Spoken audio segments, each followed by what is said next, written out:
Binigyang diin naman ng palasyo na kasalanan daw mismo ni dating Pangulong Duterte kung bakit hindi pwedeng litisin dito sa Pilipinas ang mga kaso kaugnay sa drug war. Ayon sa Malacanang, taong 2021 ang ihinto ng ICC ang investigasyon sa drug war para sana bigyan ng pagkakataon ang Pilipinas na mag-imbestiga.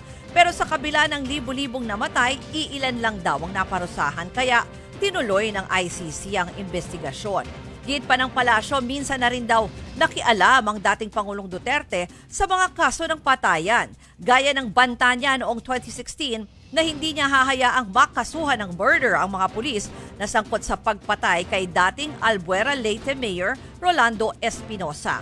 Matapos ang pahayag na yan ni Duterte, mas magaan na nga raw ang kaso ng mga pinataw sa mga sangkot na pulis at nakakabalik din sila sa serbisyo.